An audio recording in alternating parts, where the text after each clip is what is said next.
Bienvenue au podcast Kadampa.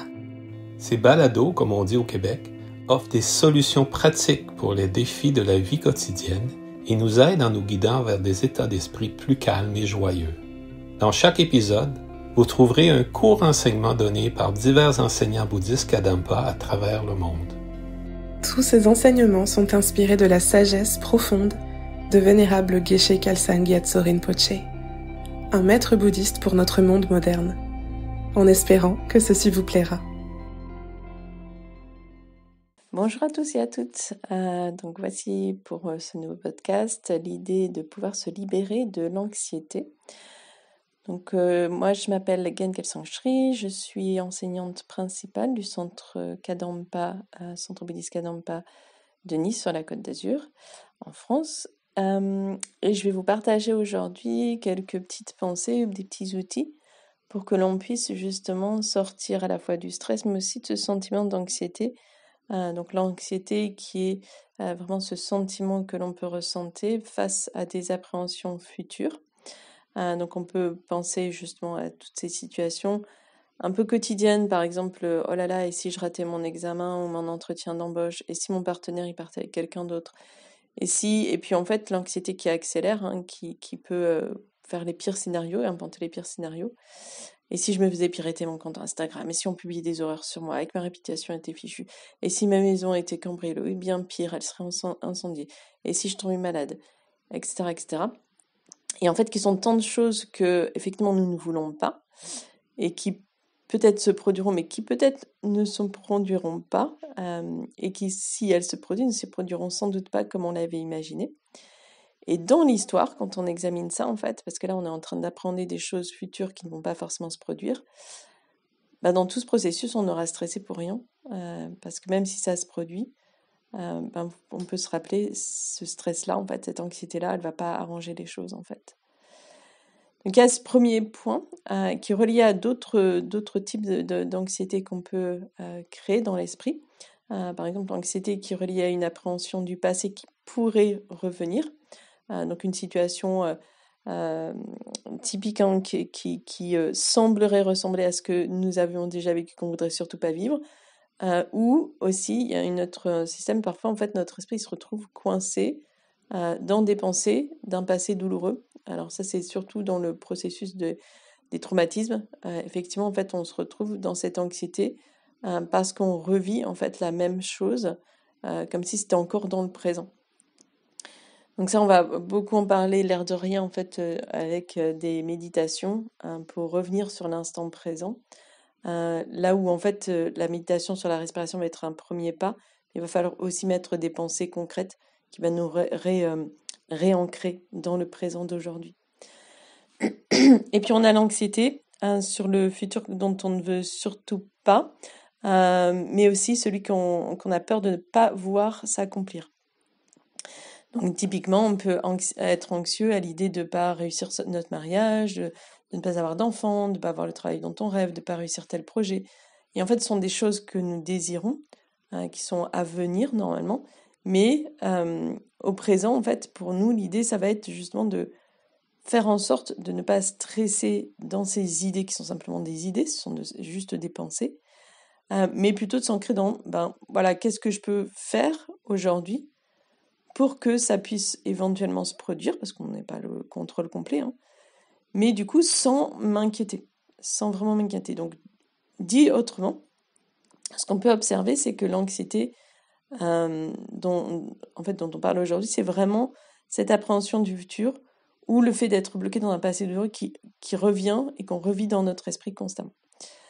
Donc là, l'un des premiers outils, en fait, ça va être effectivement de revenir dans l'instant présent, pour se détacher de ces deux formes de pensées stressantes ou anxieuses qui nous sont nocives, en reconnaissant en premier point, c'est que c'est vraiment pas constructif.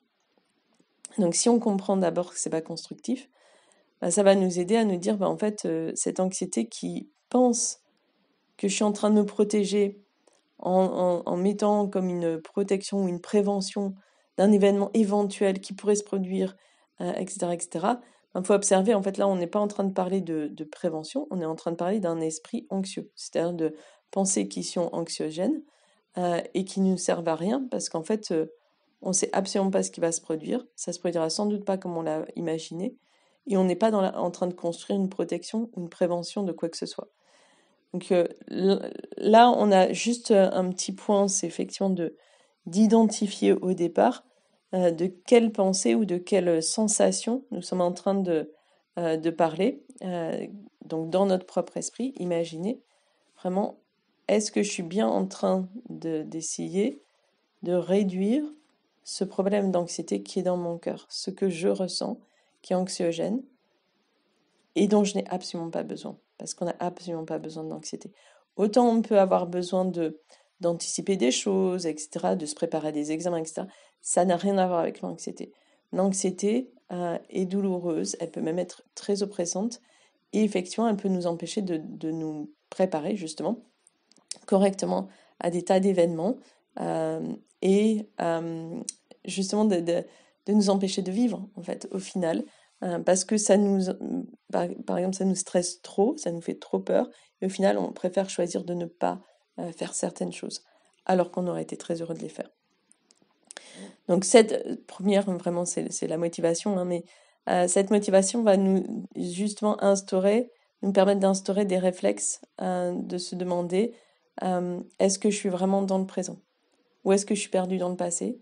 Ou perdue dans le futur? Dans ce que j'imagine. Et revenir, par exemple, je peux commencer à me recentrer juste avec la méditation sur la respiration. Donc ressentir, donc on peut se parler à soi-même pour s'aider. Respire, ressens ce processus, cette énergie d'inspiration, cette énergie d'expiration. Ressens, tu respires, tu as envie. Je respire, je suis là, je suis en vie. J'inspire, j'expire. Vraiment à son rythme, sans essayer de contrôler quoi que ce soit. Juste te concentrer dessus. Ressentir à nouveau vraiment l'air qui entre et sort par le nez.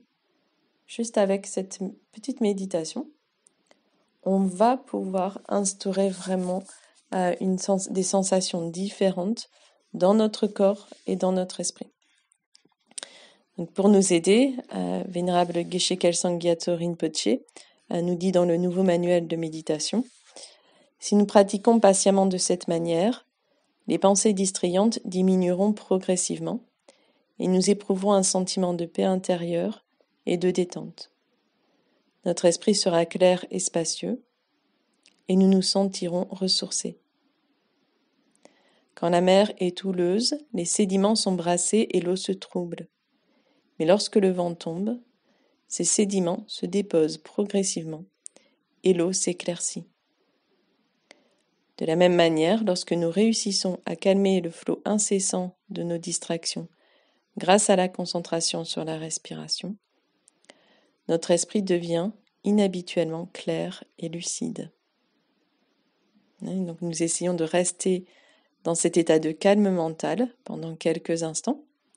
Quand on fait ce genre de méditation sur la respiration, donc on ne cherche pas forcément justement à produire vraiment une méditation très longue, mais on se concentre davantage sur le fait d'être authentique et sincère dans notre entraînement à cette méditation. On ne se concentre pas vraiment sur le résultat, mais davantage sur est-ce que je suis en train de le faire sincèrement. Et on oublie en fait le temps. On oublie vraiment la notion de temps.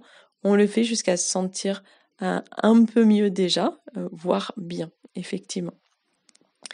Donc ça, c'est quelque chose qui va nous aider donc effectivement dans les situations où on pourrait développer de l'anxiété ou du stress, mais on peut le faire aussi justement en prévention, c'est-à-dire utiliser ce type de méditation par exemple au quotidien, 1-2 fois par jour, 5 ou 10 minutes par exemple, pour qu'on crée une énergie différente et qu'on s'habitue à cette capacité de rester posé et tranquille, d'avoir une énergie vraiment tranquille.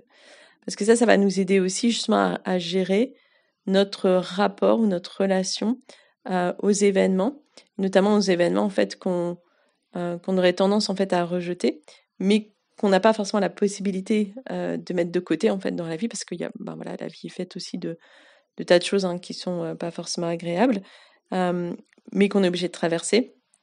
Mais les traverser avec cet esprit serein va être complètement différent, mais complètement différent. Donc là, on a déjà un petit exercice en fait qu'on peut faire, qu'on peut vraiment tranquillement, sans attente, le faire régulièrement pour sentir notre énergie commencer à changer. Et puis, apprendre à le faire du coup pour toujours se recentrer dans le présent, ressentir à nouveau notre respiration, là où je suis, qui je suis, où je suis, à quoi je pense. Dans le présent, par exemple, on va pouvoir se focaliser sur l'action. On va se demander justement, si je suis dans le présent, je vais me demander qu'est-ce que je peux faire, qu'est-ce que je peux créer, comment je peux agir, dans quelle mesure je suis capable de le faire maintenant, plutôt que d'être coincé dans le passé, dans notre souffrance, parce que ou même avoir la tête dans le futur, dans l'avenir. C'est des films que je suis en train de créer, mais que je suis pas en train de vivre, et que je suis pas forcément en mesure de créer maintenant. Donc, revenir dans le présent va nous aider.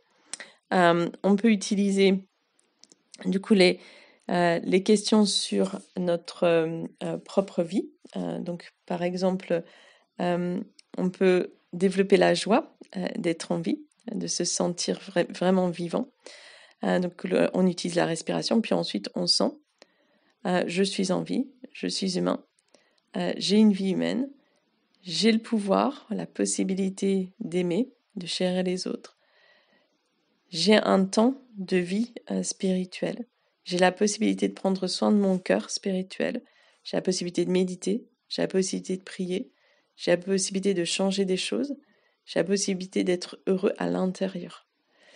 Donc là, on va cultiver en fait notre paix intérieure en ressentant tout mon bien-être dépend de ma paix intérieure, et de faire cesser cette pensée que ça dépend des circonstances extérieures ou encore pire des autres. Ça ne dépend plus des autres. On veut mettre en place dans notre cœur ce refuge, en fait, cette protection intérieure. Donc on peut utiliser vraiment de très belles pensées, des belles manières de penser. Donc en choisissant par exemple nos pensées. Donc on peut examiner à quoi nous réfléchissons, ce que nous imaginons, ce dont nous rêvons. Et imaginer, est-ce que ça c'est... donc on va se responsabiliser soi. Est-ce que ça c'est bénéfique? Est-ce que ce sont des pensées qui sont constructives? Est-ce que c'est des pensées qui vont me rendre heureux ou heureuse? Est-ce que ça va m'aider? Est-ce que ça va me construire? Donc si la réponse est non, ça va être à ce moment-là, alors je vais y penser autrement, ou je vais arrêter d'y penser tout simplement en choisissant autre chose. Donc, on va apprendre à diriger notre esprit. Vraiment, c'est la maîtrise de soi, là, au niveau intérieur, la maîtrise de l'esprit. Donc, on va choisir des pensées constructives, notamment ancrées dans le présent. Qu'est-ce que je peux faire aujourd'hui de ça, en fait, de ce qui se passe, par exemple, ou donc de ce que je ressens. Parce que, par exemple, on va pouvoir aider, s'aider nous-mêmes, en fait, en utilisant des pensées de compassion. On peut penser avec amour aux personnes qui éprouvent des problèmes similaires, par exemple. Puis après, on peut se dire, tiens, au niveau de mon karma, qu'est-ce que je peux faire pour aujourd'hui commencer à changer des choses et faire évoluer ma direction, en fait, mon chemin karmique, en fait. Donc là, on va pouvoir s'offrir à soi une vie meilleure, offrir au monde aussi un bon cœur, une belle intention, voire un bel exemple, finalement. Donc on va avoir aussi donc une pensée très simple aussi sur est-ce que je peux ramener toujours mon esprit à des pensées qui sont bonnes en fait, pour moi et pour les autres. Autrement dit, des pensées vertueuses. Par exemple, on pourrait observer que dans notre anxiété, on est souvent préoccupé par des choses qui sont soit trop futiles, soit trop ordinaires, soit trop prenantes, soit trop terrestres d'une certaine manière. Et on pourrait se dire, tiens, et si je vivais autrement avec des objectifs qui seraient plus intérieurs, qui seraient plus profonds, qui seraient moins éphémères ou moins superficiels? Est-ce que je peux justement cultiver ma présence à moi-même dans la paix, dans l'harmonie? Est-ce que je peux cultiver ma présence aux autres avec amour, avec de l'empathie? Est-ce que je peux cultiver aussi ma présence aux êtres saints, si ça me parle? Me poser, être là, ressentir leur présence, ressentir leur amour, me ressourcer dans leur présence, justement. Et du coup, on va pouvoir aussi vraiment sentir un des points vraiment qui est très important et qui nous aide à nous ancrer dans le présent, c'est de se ressentir vivant en tant qu'être humain. Donc une des phrases dans le nouveau manuel de méditation sur notre précieuse vie humaine, et on s'engage dans la méditation avec cette première phrase, c'est « Notre vie humaine est précieuse et rare et sa signification est immense ». Et on peut la formuler en fait en se la répétant à soi-même tranquillement, donc en utilisant notre pronom personnel « je ». Donc on peut penser « Ma vie humaine est précieuse et rare et sa signification est immense ». Ma vie humaine est précieuse et rare et sa signification est immense. Et on va pouvoir ancrer à ce moment-là, dans le présent, cette pensée « je ne veux pas gâcher ma vie » dans des activités dénuées de sens. Et on peut même penser dans des pensées, des réflexions dénuées de sens. Ça va vraiment donner une dimension plus profonde à notre travail sur l'anxiété. Donc, en complément de toute la joie qu'on peut ressentir sur « je suis vivant », je suis ici, maintenant, cette personne qui peut ressentir, qui peut aimer, qui peut pardonner, qui peut méditer, qui peut changer, et qui peut prendre conscience en fait des belles conditions qu'on peut avoir aujourd'hui, plutôt que de penser à d'autres choses. Et là, ça va donner du sens à notre moment de méditation, de réflexion intérieure, pour pouvoir transformer notre cœur, notre esprit, en joie, en amour, en compassion, éventuellement du coup en sagesse libératrice. Donc voilà pour les petits outils en fait qui peuvent nous aider sur l'anxiété. Donc on peut retrouver en fait ces explications dans les livres de Vénérable Geshe-la aux éditions Darpa. Donc n'hésitez pas à nous suivre sur les réseaux. Et puis à bientôt pour un nouveau podcast. Si vous vous sentez inspiré par ce podcast, suivez le lien dans la description de l'épisode et plongez plus profondément dans la sagesse intemporelle du bouddhisme moderne Kadampa.